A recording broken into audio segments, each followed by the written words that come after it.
नमस्कार विद्यार्थी मित्रांनो, कसे आहात सगळेजण? मी वैजनाथ सर ऑनलाईन प्लॅटफॉर्मवर तुमच्या सगळ्यांचं पुन्हा एकदा सहर्ष स्वागत करतो. विद्यार्थी मित्रांनो, आपण प्रयोग नावाचं सेक्शन अभ्यासतो आहोत. प्रयोग नावाचं सेक्शन अभ्यासत असताना मला वाटतं आपण हे तिसरं लेक्चर घेतो आहोत. खूप डिटेलमध्ये आपला हा मुद्दा चाललेला आहे. वेगवेगळ्या परीक्षेच्या अकॉर्डिंग टू आलेले जे प्रश्न आहेत त्या प्रश्नांचा मागोवा घेत घेत आपण पुढे येतोय. त्याच्यामध्ये आपण कर्ता कर्म क्रियापद कसं शोधायचं त्याविषयी चर्चा केली. त्याच्याशिवाय विद्यार्थी मित्रांनो आपण कर्तरी प्रयोगाची लक्षणं काय असतात, त्याचे प्रकार काय आहेत त्याबद्दल चर्चा केली. कर्मणी प्रयोगाबद्दल चर्चा केली आणि आज आपण भावे प्रयोगाबद्दल चर्चा करणार आहोत. पुन्हा एकदा लक्षामध्ये घ्यायचे, प्र प्लस यूज या शब्दापासून पर्टिक्युलरली संस्कृत शब्दापासून प्रयोग हा शब्द तयार झाला. वाक्यामध्ये कर्ता आणि कर्म यांचं क्रियापदाशी असलेली जुळणी बांधणी नातं म्हणजे प्रयोग. जर एखाद्या प्रयोगामध्ये किंवा वाक्यामध्ये कर्त्याला महत्त्व दिलं असेल तर त्याला कर्तरी प्रयोग म्हणायचं. जर एखाद्या वाक्यामध्ये कर्माला महत्त्व दिलेलं असेल तर त्याला कर्मणी प्रयोग म्हणायचं. येते लक्षामध्ये. आता भावे प्रयोगामध्ये काय आहे, आपण कर्तरी प्रयोगाची डिटेलमध्ये लक्षणं पाहिली होती, भावे प्रयोगाची लक्षणं पाहिली होती त्याच्या उपप्रकारासह. आज आपण पाहतोय भावे प्रयोग. आता हा जो भावे प्रयोग आहे विद्यार्थी मित्रांनो, हा भावे प्रयोग नेमका काय आहे तर त्याबद्दल आपल्याला काय करायचं, चर्चा करायची. आता भावे प्रयोग म्हणजे काय तर वाक्यामध्ये कर्ता आणि कर्म दोघांनाही महत्त्व नसेल. काय म्हटलं मी, कर्ता आणि कर्म दोघांनाही महत्त्व नसेल तर तिथं भावे प्रयोग होतो. कर्ता आणि कर्म दोघांनाही विभक्तीचे प्रत्यय असतील तर तिथं भावे प्रयोग होतो. वाक्यामध्ये कर्त्यानुसार आणि कर्मानुसार क्रियापदाचं रूप बदलणार नसेल तर भावे प्रयोग होतो. या वाक्यातलं क्रियापद नेहमी तृतीय पुरुषी नपुंसक लिंगी एकवचनी आलेलं असतं. त्याला म्हणायचं कसला प्रयोग, भावे प्रयोग. बघा काय काय लक्षणं सांगितली मी. ज्या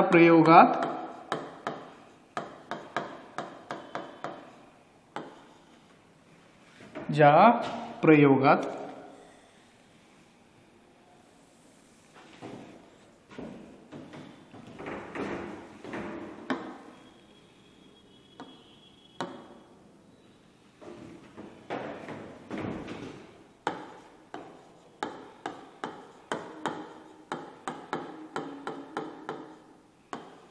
कर्ता व कर्म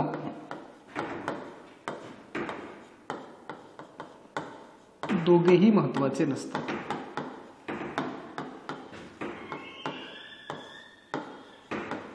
दोघेही महत्वाचे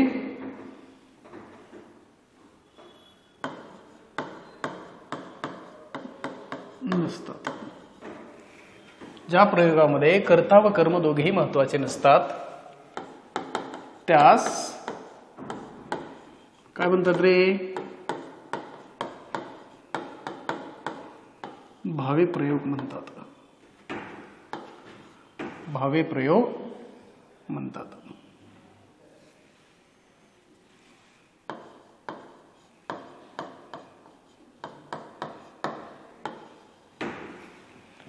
म्हणजे वाक्यातला कर्तापद महत्वाचा नाहीये, वाक्यातलं कर्मपद महत्वाचं नाहीये. असा जर प्रयोग असेल तर तो कोणता प्रयोग असतो तर तो असतो विद्यार्थी मित्रांनो भावे प्रयोग.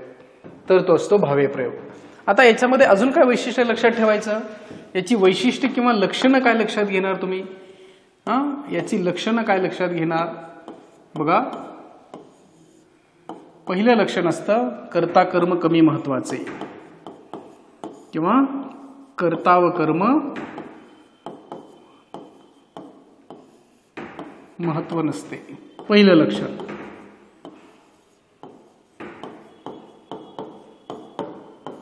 दुसरं लक्षण काय लक्षात घेता,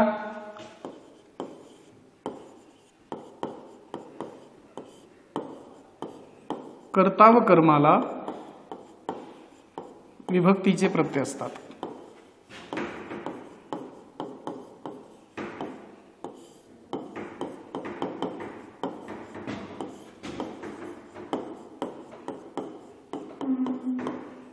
कर्ता व कर्माला विभक्तीचे प्रत्यय असतात. पुढं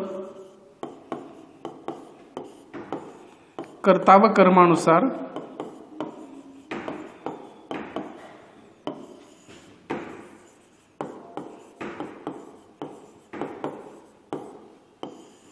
क्रियापदाचे रूप बदलते का बदलत नाही, बदलत नाही.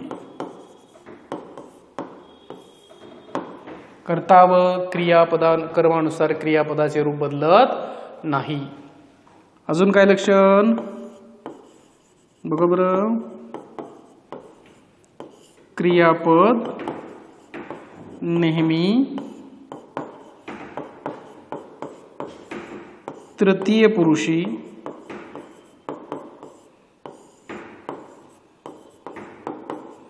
नपुंसकलिंगी काय असतं.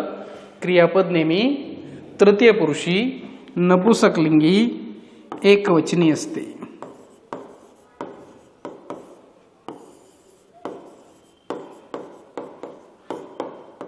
काय काय लक्षात येते बघा. वाक्यामध्ये कर्ता आणि कर्माला विभक्तीचे प्रत्यय असतात.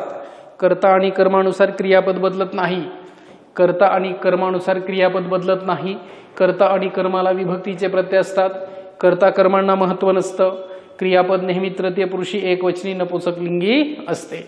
ज्या प्रयोगामध्ये कर्ता महत्त्वाचा आहे त्याच्याशिवाय कर्ता महत्त्वाचा नाही, कर्म महत्त्वाचं नाही, दोघांनाही महत्त्व आलेलं नसतं, त्या प्रयोगाला म्हणायचं भावे प्रयोग. लक्षणं व्यवस्थित समजून घेताय.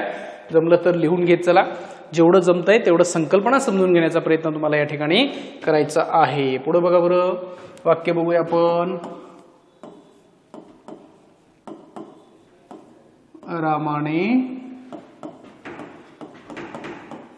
रावणास मारले. आता आपण नेहमी कर्ता आणि कर्म शोधत असताना पाहिलं कर्ता कसा शोधायचा, कर्म कसं शोधायचं. बरोबर. कर्ता कसा शोधायचा, कर्म कसं शोधायचं याबद्दल आपण चर्चा केलेली आठवतंय तुम्हाला सगळ्यांना. आता कर्ता आणि कर्म तुम्हाला कळालं. कर्ता आणि कर्म तुम्हाला कळालं. इथं लक्षात ठेवायचं की जर वाक्यातल्या कर्त्याला पण विभक्तीचा प्रत्यय आहे आणि कर्माला पण विभक्तीचा प्रत्यय आहे, म्हणजेच काय होतं, दोघांनुसारही क्रियापद बदलत नाही. कर्त्यानुसार पण बदलत नाही म्हणजे कर्त्याचा प्रभाव क्रियापदावर नसतो, कर्माचा पण प्रभाव क्रियापदावर नसतो. जर वाक्यामधल्या कर्त्याचा पण आणि कर्माचा पण प्रभाव क्रियापदावर असत नाही म्हणजे नसतो, त्यावेळेला तो असतो भावे प्रयोग. इथं तुम्ही कर्त्याचं लिंग बदला, वचन बदला, पुरुष बदला, क्रियापदावर काही प्रभाव पडत नाही. क्रियापदावर काही प्रभाव पडत नाही. तुम्ही कर्त्याचं वचन बदला, लिंग बदला तरी देखील प्रभाव मी म्हटलं पडत नाही. कर्माचं पण लिंग वचन पुरुष बदलला तरी क्रियापदाच्या रूपावर प्रभाव पडत नाही. म्हणजे या वाक्यातला कर्ता पण सक्रिय नसतो, थोडक्यामध्ये निष्क्रिय असतो थोडक्यात, आणि कर्म पण नसतं. म्हणजे क्रियापदाचा प्रभाव क्रियापदावर कोणाचाच प्रभाव नसतो. समजा मी दुसरं वाक्य लिहिलं बघा. साहिलने अभयला समजावले. काय म्हटलं, साहिलने अभयला समजावले. वाक्याचा कर्ता कोण आहे, साहिल.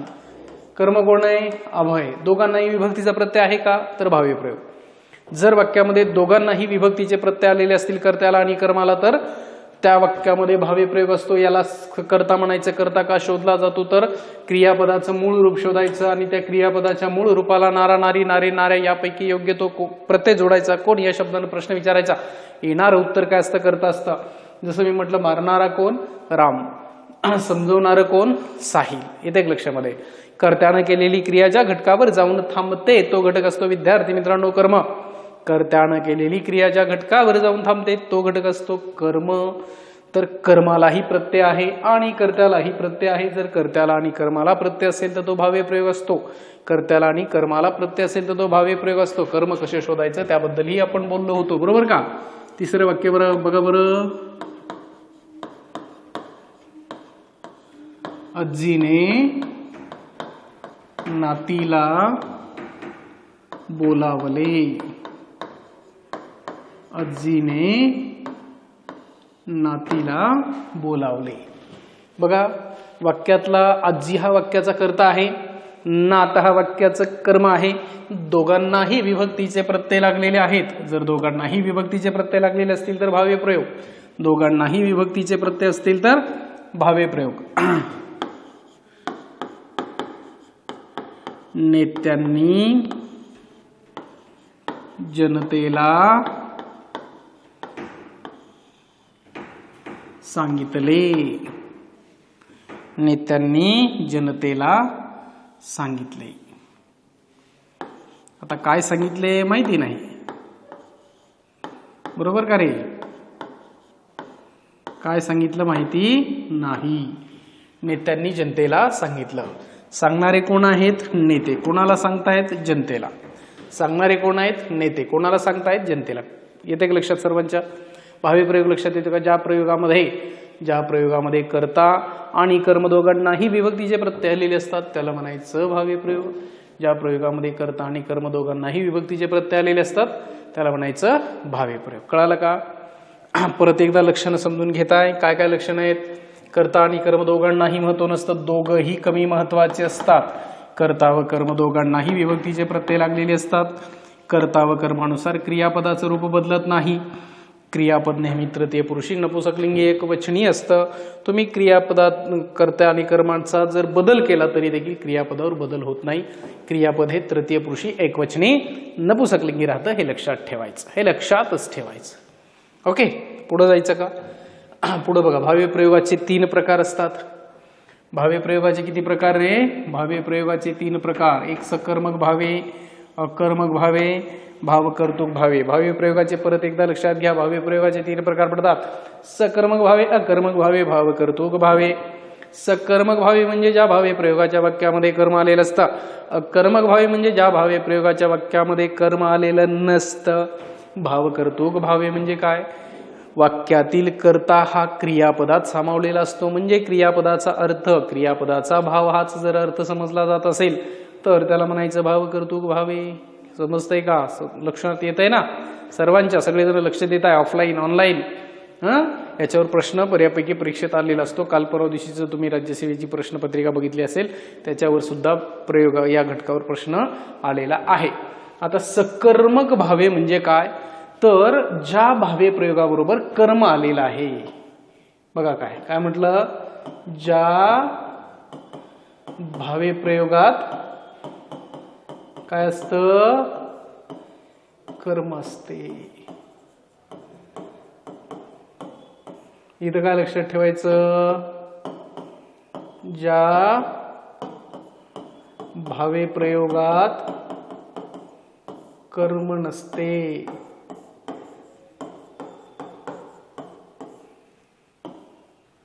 क्रियेचा भाव हाच कर्ता मानला जातो.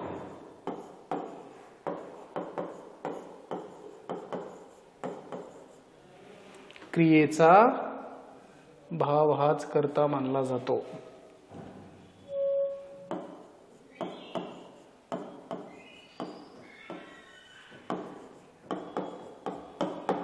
शॉर्टमध्ये लक्षात घ्या. भावी प्रयोगाचे पण 3 प्रकार असतात. भावी प्रयोगाचे पण 3 प्रकार असतात. आपण कर्मणी प्रयोगाचे पाहिले होते प्रकार. किती कर्मणी प्रयोगाचे प्रकार पाहिले होते विद्यार्थी मित्रांनो, आठवते का? कर्मणी प्रयोगाचे 5 प्रकार पाहिले होते. प्रधान, कर्तृक, शक्य, समापन, बरोबर का? त्याच्यानंतर नवीन, प्राचीन असे. इथं भावी प्रयोगाचे मात्र किती प्रकार आहेत? सकर्मक भावे आहे, अकर्मक भावे आहे आणि भावकर्तृक भावे प्रयोग आहे. ज्या भावी प्रयोगात कर्म आलेलं असतं सकर्मक, नसतं अकर्मक, भावकर्तृक, क्रियेचा भाव हाच कर्ता मानला जातो, तिथं त्याला भावकर्तृक भावी प्रयोग असं म्हणायचं. बघा इथं थोडंसं डिटेलमध्ये घेऊया आपण.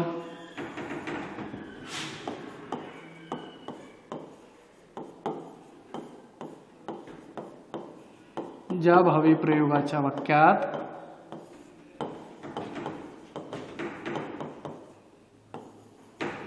कर्म आलेले असते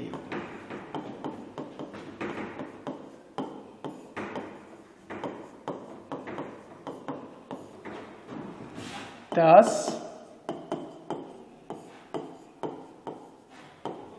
काय रे? सकर्मक भावी प्रयोग असे म्हणतात.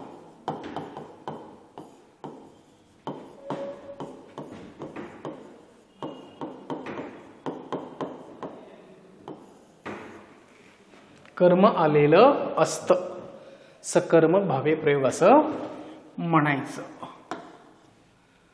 ओके, आता बघा बरं,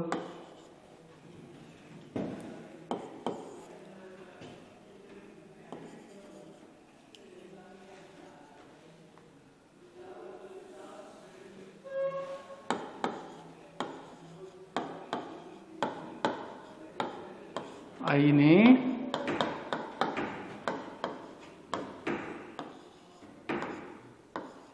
सागरला बोलावले. कोणतं कर्म आहे? सागर हे कर्म आहे. कर्ता कोणता आहे? आई हा कर्ता आहे. आई हा वाक्याचा कर्ता आहे. दुसरं वाक्य बघा बरं.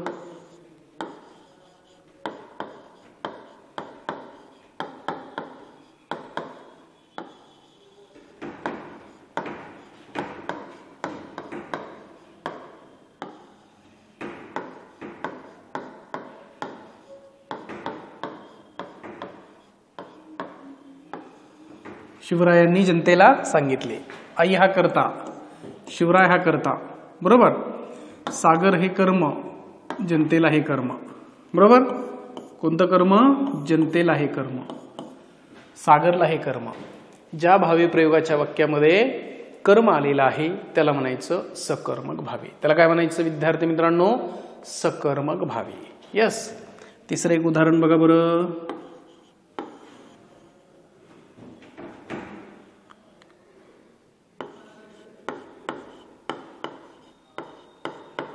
नारायणने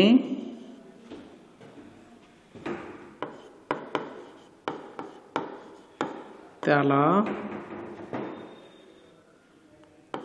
ऐकवले. ऐकवणारा कोण आहे? नारायण. कोणाला ऐकवलंय? त्याला. म्हणजे वाक्यामध्ये कर्म आहे. ज्या भावे प्रयोगाच्या वाक्यामध्ये कर्म आलेलं असतं त्याला म्हणायचं सकर्मक भावे प्रयोग. यायले का लक्षामध्ये? अकर्मक भावे प्रयोग बघा. अकर्मक भावे काय म्हणतात? अकर्मक भावे ज्या भावे प्रयोगाच्या वाक्यात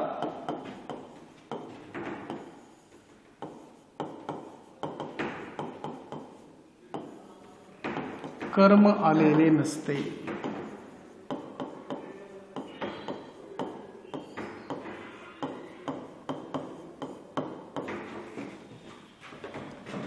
त्यास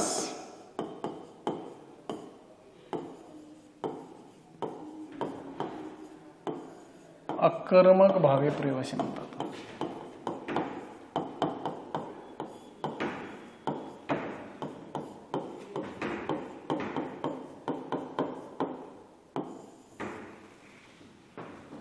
ज्या भावे प्रयोगाच्या वाक्यात कर्म आलेलं नसतं म्हणजे कर्त्यापासून सुरू झालेली क्रिया कर्त्यापाशीच थांबते.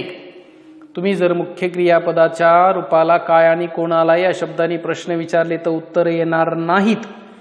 जर तुम्ही क्रियापदाच्या मूळ रूपाला काय कोणाला या शब्दांनी प्रश्न विचारले तरी त्याचं उत्तर जर येत नसेल तर विद्यार्थी मित्रांनो त्याला म्हणायचं अकर्मक भावे. कर्म करता कसं शोधायचं तुम्हाला मी सांगितलेलं आहे याच्या अगोदरच. ओके. आता बघा उदाहरण कसं लक्षात घेता येईल. इथं उदाहरण कसं लक्षात घेता येईल. कर्त्याला बाकीची सगळी भावी प्रयोगाची लक्षणं असावी लागतात बरं का रे. कोणती लक्षणं? कर्ता आणि कर्म असेल तर दोघांनाही विभक्तीचे प्रत्यय, दोघांनाही विभक्तीचे प्रत्यय असल्यानंतर कर्ता आणि कर्म दोघांच्या नुसार क्रियापद बदलणार नाही. ही सुद्धा लक्षणं त्याच्यामध्ये तुम्हाला लक्षात घ्यायची आहेत किंवा ती लक्षात ठेवणं गरजेचं आहे. ती पण लक्षणं असतात असं लक्षात ठेवायचं. त्याच्या प्रकारामध्ये ती लक्षणं तर येणारच, फक्त कर्म येणार नाही. फक्त कर्म येणार नाही. मी काय म्हटलं बघा इथं लक्ष द्या. लोकांनी डाव्या बाजूने चालावे. काय म्हटलं?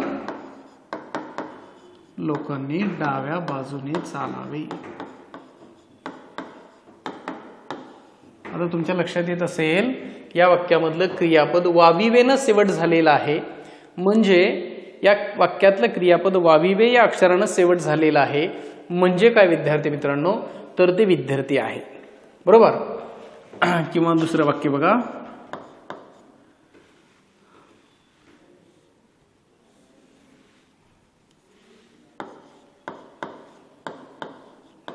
तिला गाता येते. तिला गाता येते. तिला गाता येणं शक्य आहे, बरोबर का. आज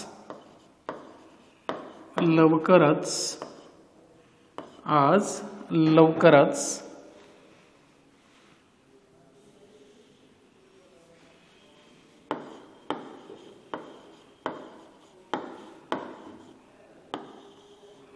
सांजवले.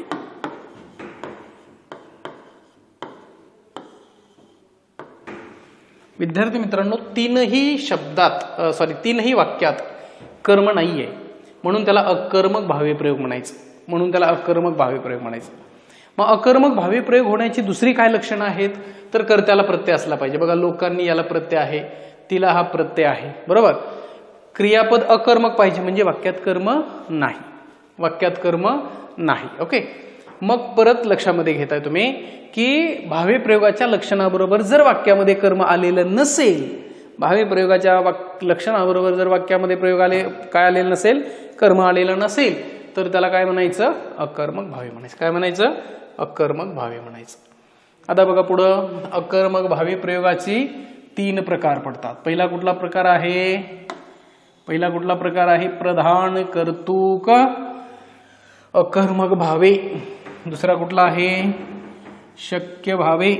तिसरा कुठला प्रकार आहे, समापन अकर्मक भावे. येते का लक्षामध्ये?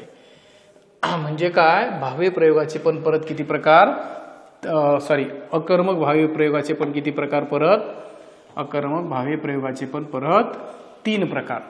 प्रधान कर्तुक, शक्य, समापन. प्रत्येक ठिकाणी कर्म नसणार. वैशिष्ट्य काय लक्षात ठेवायचं, कोणत्याच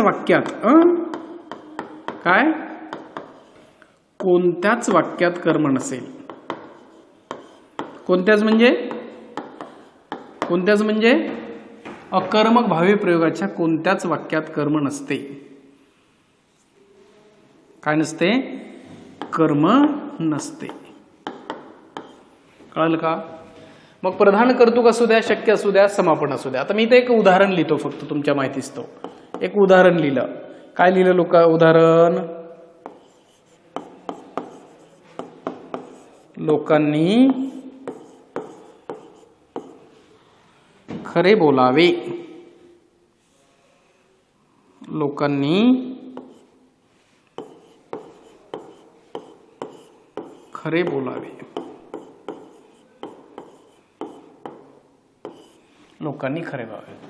शक्य कर्मणीमध्ये काय, त्याला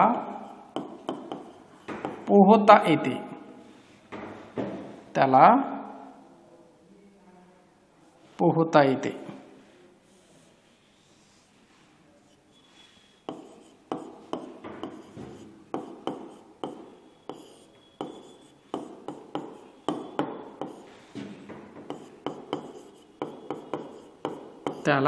येते. समापन मध्ये काय, त्याचे सांगून झाले. वाक्यात कर्म येते का? समापन का म्हणायचं, तर ती क्रिया संपलेली आहे असा बोध होतो. जर एखाद्या वाक्यातली क्रिया संपलेली आहे, पूर्ण झालेली आहे असा बोध होत असेल तर त्याला म्हणायचं समापन अकर्मक भावी प्रयोग. शक्य अकर्मक मध्ये काय, एखाद्याला एखादी क्रिया करता येणं शक्य आहे. जसं मला उभा राहता येतं, मला जाता येतं, मला झाडावर चढता येतं, मला वाचता येतं, मला लिहिता येतं, मला सांगता येतं, मला ऐकता येतं, मला बोलता येतं. एखादी क्रिया कर्त्याला करता येणं शक्य आहे असं जर दर्शवलेलं असेल तर विद्यार्थी मित्रांनो त्याला म्हणायचं शक्य अकर्मक भावे प्रयोग. आणि प्रधान कर्तुक म्हणजे काय, जरी भावे प्रयोग आहे, भावे प्रयोगाची लक्षणं आहेत त्याच्यामध्ये, जरी भावी प्रयोग आहे, भावी प्रयोगाची त्याच्यामध्ये लक्षणं आहेत, तरी सुद्धा कर्ताही काय आहे विद्यार्थी मित्रांनो त्या ठिकाणी महत्वाचा आहे. आपण हेच प्रकार कर्मणीमध्ये पाहिले होते, हेच प्रकार कर्मणी प्रयोगामध्ये पाहिले होते. मग कर्मणीमध्ये काय पाहिलं होतं की प्रधान कर्तुक कर्मणी प्रयोग पण होता. तसं इथं प्रधान कर्तुक अकर्मक भावी प्रयोग आहे. मग तिथं फक्त कर्म होतं, तिथं फक्त काय होतं, कर्म होतं. कर्त्याला प्रत्यय होताच तिथं पण.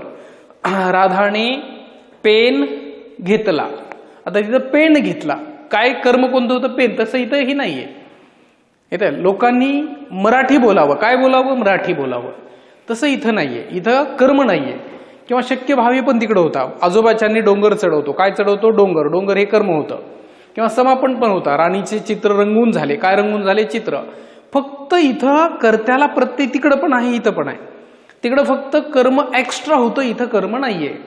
ज्या भावे प्रयोगाच्या वाक्यामध्ये कर्ताही प्रधान मानला जातो त्याला म्हणायचं प्रधान कर्तुक अकर्मक भावे प्रयोग. जिथं कर्त्याला क्रिया करता येणं शक्य आहे असं दर्शवलेलं असतं त्याला म्हणायचं शक्य अकर्मक भावे. आणि समापन अकर्मक भावे काय मित्रांनो? समापन अकर्मक भावेमध्ये लक्षात ठेवायचं की कर्त्याची क्रिया करून झालेली आहे, कर्त्यानं क्रिया संपवलेली आहे, कर्त्यानं क्रिया थांबवलेली आहे, तेव्हा त्याला म्हणायचं समापन अकर्मक प्रयोग. थोडंसं डिटेलमध्ये मी तुम्हाला पुढे देतो. बघा इकडं, प्रधान कर्तुक अकर्मक भावे. ज्या भावे प्रयोगाच्या वाक्यात काय लक्षात घ्या व्यवस्थित, ज्या भावे प्रयोगाच्या वाक्यात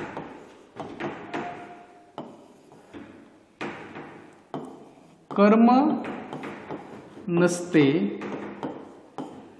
त्याच वेळी कर्ता महत्वाचा मानला जातो. कर्ता महत्वाचा मानला जातो.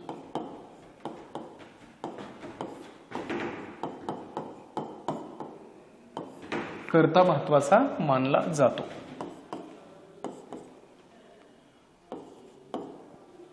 वाक्यात कर्म नसतं, कर्ता महत्वाचा मानला जातो. वाक्यातील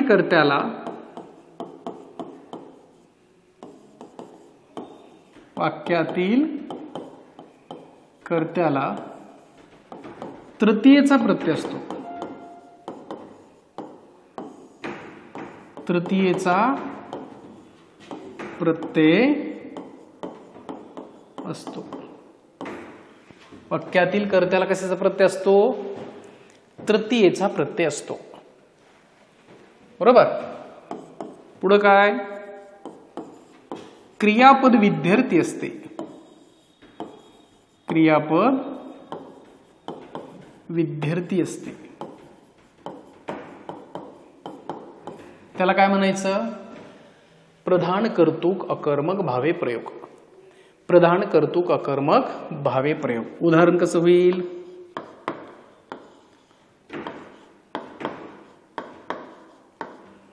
राजाने येथे थांबावे. आलं का? वाविवे. विद्यार्थी असते म्हणजे आपण मागं पाहिलेलं आहे. क्रियापद विद्यार्थी असते म्हणजे आपण मागं पाहिलेलं आहे. क्रियापदाला वाविवे प्रत्यय लागलेला असतो. क्रियापदाला वाविवे हा प्रत्यय लागलेला असतो. म्हणजेच त्याला म्हणायचं क्रियापद विद्यार्थी असतं. कसं असतं? क्रियापद विद्यार्थी असतं. येते लक्षामध्ये.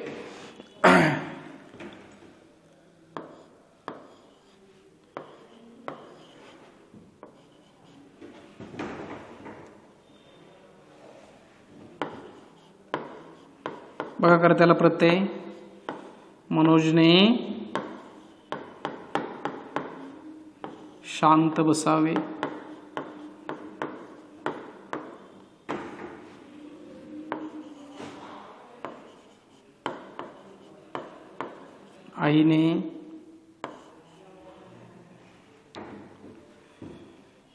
आईने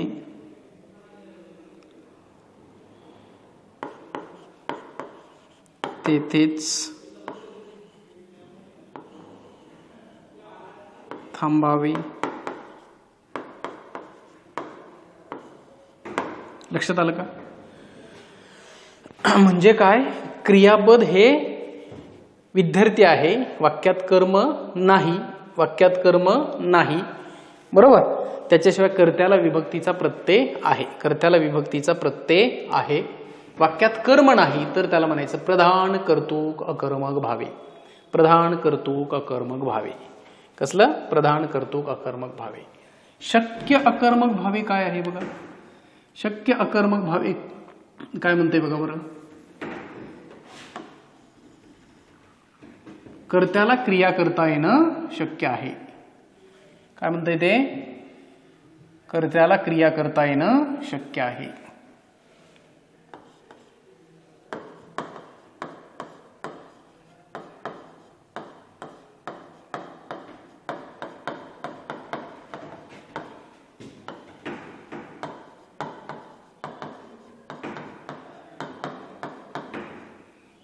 ज्या भावे प्रयोगाच्या वाक्यातील कर्त्याला क्रिया करता येणे शक्य आहे असे दर्शवले जाते.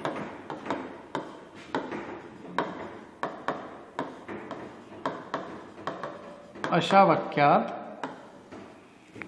कर्म आलेले नसते. अशा वाक्यात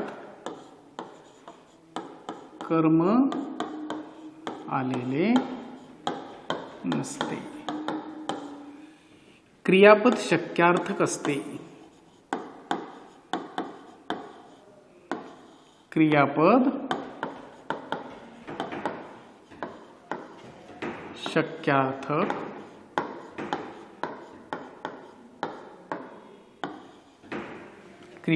शक्यार्थक असते. ज्या भावी प्रयोगाच्या वाक्यातील कर्त्याला क्रिया करता येणे शक्य आहे असे दर्शवले जाते. कर्ता क्रिया करू शकतो असं दर्शवले जातं. अशा वाक्यात कर्म आलेलं नसतं. क्रियापद कसलं असतं? क्रियापद असतं शक्यार्थक. क्रियापद कसलं असतं? शक्यार्थक असतं. उदाहरण बघा कसं येईल.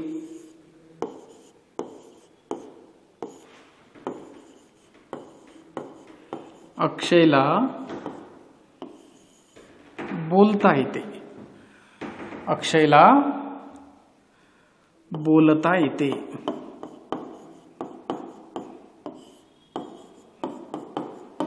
म्हणजे बोलता येणं त्याला काय आहे? शक्य आहे. कोणाला? अक्षयला. कर त्याला प्रत्यय आहे का? आहे. मला गाता येते. लक्षात आलं का? किंवा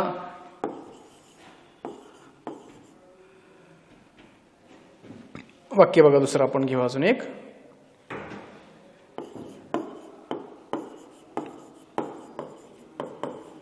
संजयच्याने आता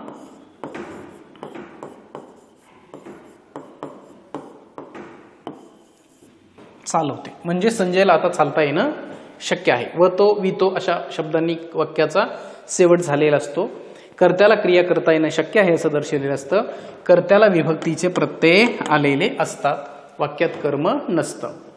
बरोबर? वाक्यात कर्म नसतं.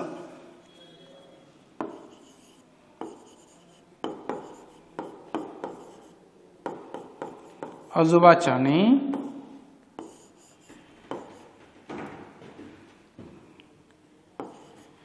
खाववते. म्हणजे आजोबाला खाता येणं शक्य आहे.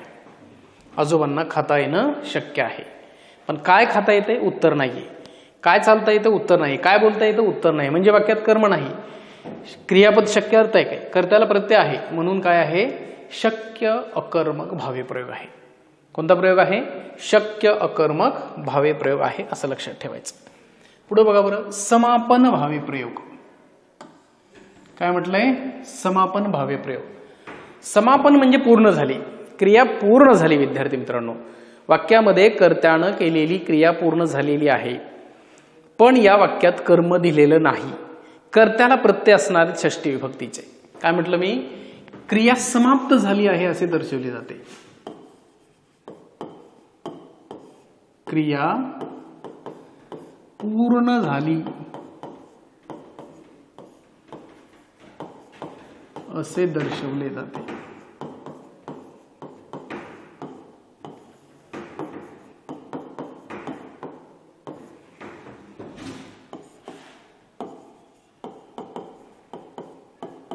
कर्त्याला षष्टीचे प्रत्यय असतात. कर्त्याला षष्टीचे प्रत्यय असतात.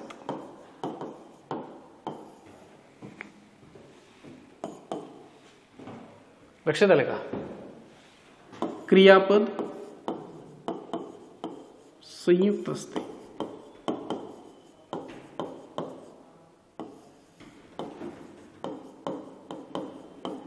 वाक्यात कर्म नसते.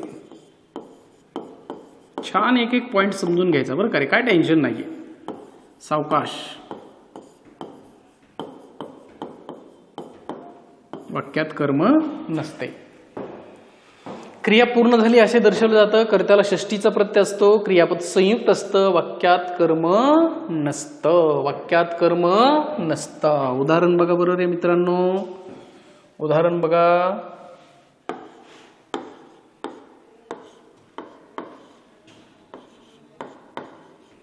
रामचे सांगून झाले. रामचे सांगून झाले. काय सांगितलं माहिती नाही, गोष्ट सांगितली का अजून एखादा प्रसंग सांगितला, नाटक सांगितलं, कविता सांगितली, काही सांगितलं नाही माहिती. बघा क्रियापद संयुक्त आहे. संयुक्त म्हणजे दोन क्रियापदापासून एक क्रियापद बनत असतं. धातू साधित क्रियापद स्वतःचा अर्थ पूर्ण करण्यामध्ये सक्षम नसतं. अशा वेळेला त्याला सहाय्यक क्रियापदाची मदत घ्यावी लागते. दोघांनी मिळून बनलेलं क्रियापद संयुक्त असतं, परंतु क्रिया मात्र त्या वाक्यातून एकच व्हायला लागते. कर्त्याला काय म्हटलंय, षष्टीचे प्रत्यय असतात. आहेत का षष्टीचे प्रत्यय? क्रियापद संयुक्त आहे का? आहे. वाक्यात कर्म नाही, क्रिया पूर्ण झाली आहे असं दर्शवलं. बरोबर.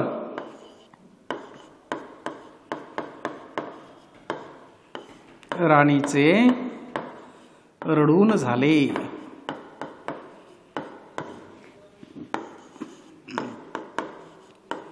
त्याचे पळून झाले. क्रियापद संयुक्त. कर्त्याला चाचीचे प्रत्यय, षष्टीचे प्रत्यय. कर्त्याला षष्टीचे प्रत्यय. क्रियापद संयुक्त. क्रिया पूर्ण झाली आहे असा उल्लेख जिथं आलेला असतो विद्यार्थी मित्रांनो, तिथं होतो समापन अकर्मक भावे प्रयोग. बघा आपण भावे प्रयोग पाहिला. भावे प्रयोगामधला सकर्मक भावे प्रयोग पाहिला. भावे प्रयोगमध्ये ज्याच्यामध्ये कर्ता आणि कर्म दोघांना विभक्तीचे प्रत्यय असतात. कर्ता कर्मानुसार क्रियापद बदलत नाही. क्रियापद तृतीय पुरुषी एकवचनी नपुंसकलिंगी आलेलं असतं. दोघांच्यानुसार क्रियापदावर प्रभाव पडत नाही. कर्म असेल तर सकर्मक, कर्म नसेल तर अकर्मक. मग अकर्मकचे आपण 3 प्रकार पाहिले, प्रधान कर्तुक, अकर्मक भावे, शक्य अकर्मक भावे आणि आताच असे तिसरा समापन अकर्मक भावे. त्याच्यानंतर विद्यार्थी मित्रांनो आपण पुढे जातोय आणि पुढे आपल्याला पाहायचं आहे कोणता भावे, कोणता भावे प्रयोग, भावकर्तुक भावे प्रयोग. कोणता भावे प्रयोग पाहायचा मित्रांनो? भावकर्तुक भावे प्रयोग. येतं एक लक्षामध्ये. बघा भावकर्तुक भावे प्रयोगामध्ये काय असतं बघूया आपण.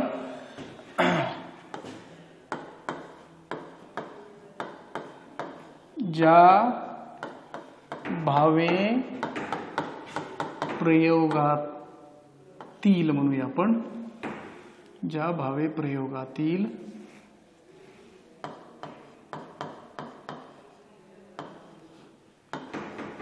क्रियेचा अर्थ भाव हाच कर्ता मानला जात असेल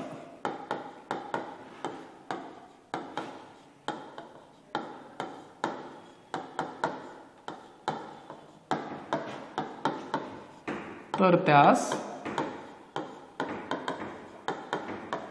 काय म्हणूयात मित्रांनो? तर त्यास भावकर्तुक भावे प्रयोग म्हणतात.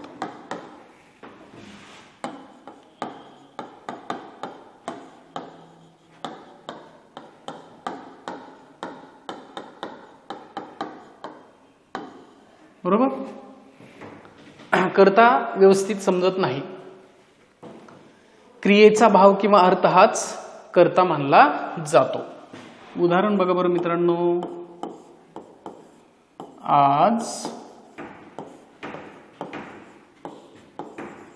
लवकरच सांजवले. सांजवले या शब्दाचा अर्थ काय? सांज झाली. म्हणजे काय मित्रांनो? दिवस मावळला. म्हणजे काय मित्रांनो? दिवस मावळला. म्हणजे दिवस हा वाक्याचा कर्ता आहे. दिवस हा वाक्याचा कर्ता आहे. मग असे कुठले क्रियापद आहेत? सांजवले, गडगडते, खवखवते, मळमळते,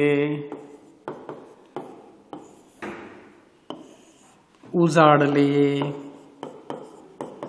या क्रियापदाच्या अर्थालाच कर्ता मानला जातो. या क्रियापदाचा अर्थ हाच कर्ता असतो.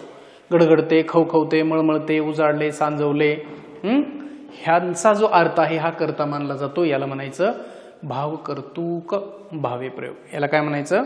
भावकर्तुक भावे प्रयोग. म्हणजे विद्यार्थी मित्रांनो, भावे प्रयोगामध्ये जे 3 प्रकार आहेत ते 3 प्रकार मी तुम्हाला या ठिकाणी सांगितले. आले का लक्षामध्ये? खूप सोपं आहे, खूप साधा आहे. तुम्हाला आता लक्षात आलं असेल. आपण कर्तरी प्रयोग एकदा पाहिला, कर्मणी प्रयोग एकदा पाहिला, आज भावे प्रयोगचा पण आपण या ठिकाणी चर्चा केलेली आहे. पुन्हा एकदा आपण रिकॅप करूयात सगळ्या मुद्द्याला. बघा बरं, इथून पाहिलं आपण भावे प्रयोग, कर्ता व कर्म दोघेही महत्वाचे नसतात. दोघांनाही महत्व नसतं. कर्ता कर्माला विभक्तीचे प्रत्यय असतात. कर्ता कर्मानुसार क्रियापदाचं रूप बदलत नाही. बरोबर का रे? क्रियापद नेहमी तृतीय पुरुषी एकवचनी नपुंसकलिंगी असतं. ओके. पुढं काय वाक्य पाहिली आपण त्याची, ते पण व्यवस्थित समजून घेताय. त्याचे 3 प्रकार: सकर्मक भावी, ज्या भावी प्रयोगामध्ये कर्म आलेलं असतं; अकर्मक भावी, ज्या भावी प्रयोगामध्ये कर्म आलेलं नसतं; भावकर्तुक भावे, जिथं क्रियेचा कर्ता हाच क्रियेचा भाव हाच कर्ता मानला जातो. मग सकर्मक भावे आपण व्यवस्थित लक्षात घेतलं, कर्म आलेलं असतं. सकर्मक भावे म्हणायचं सागरला, जनतेला, त्याला हे कर्म आहे.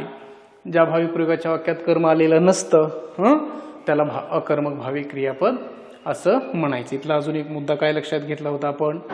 हे जे अकर्मक भावे, सकर्मक भावी प्रयोग आणि नंतर मग अकर्मक भावी प्रयोग. ओके. त्याच्या पुढं अकर्मक भावी प्रयोगाचे 3 प्रकार: प्रधान, कर्तृक, शक्य आणि समापन. ते पण पाहिलं. क्रियापद विद्यार्थी असतं हे थोडं लक्षात ठेवायचं. कर्त्याला ने प्रत्यय असतो, कर्म नसतं. शक्यमध्ये कर्त्याला क्रिया करता येणं शक्य आहे असं दर्शवलेलं असतं. कर्त्याला क्रिया करता येणं शक्य आहे, क्रियापद शक्यार्थक असतं, कर्म वाक्यात नसतं. बरोबर.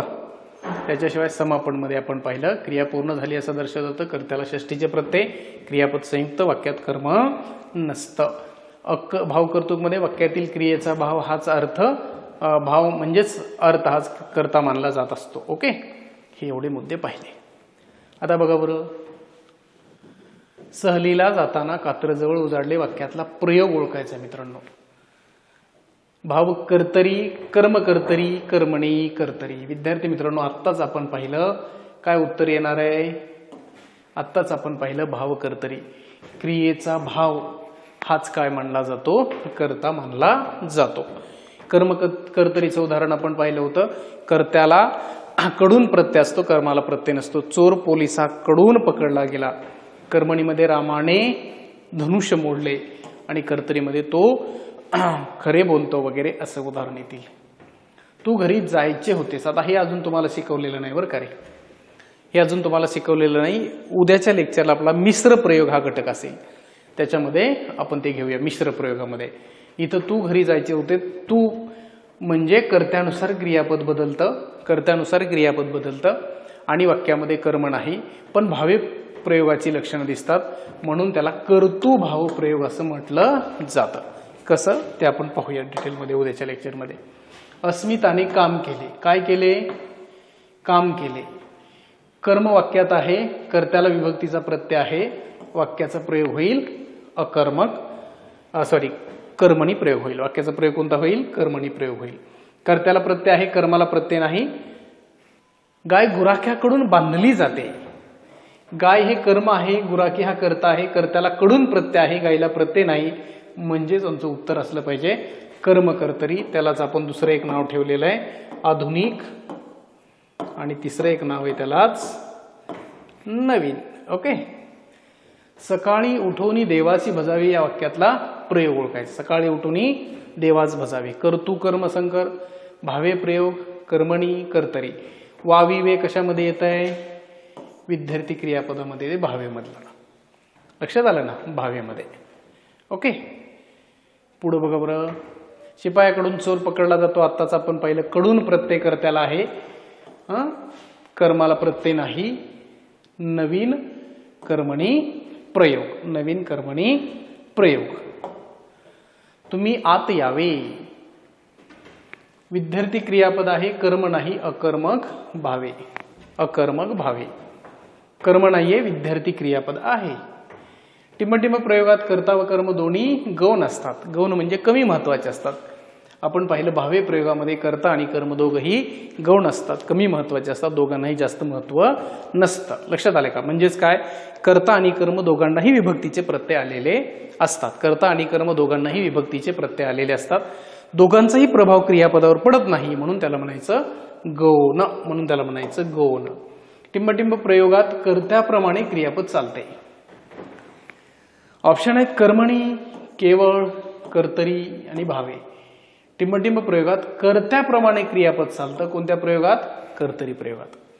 मग कर्मणी प्रयोगात कर्माप्रमाणे चालतं. भावे प्रयोगात दोघांनुसारही चालत नाही. म्हणजे काय? कर्त्याचा प्रभाव क्रियापदावर असतो. म्हणजे काय? कर्त्याचा प्रभाव क्रियापदावर असतो. बरोबर. मी शाळेतून आत्ताच आलो वाक्यातील प्रयोग ओळखा. येणारा कोण आहे? मी. शाळेतून आत्ताच आलो. कुठून आलो? शाळेतून आत्ताच आलो.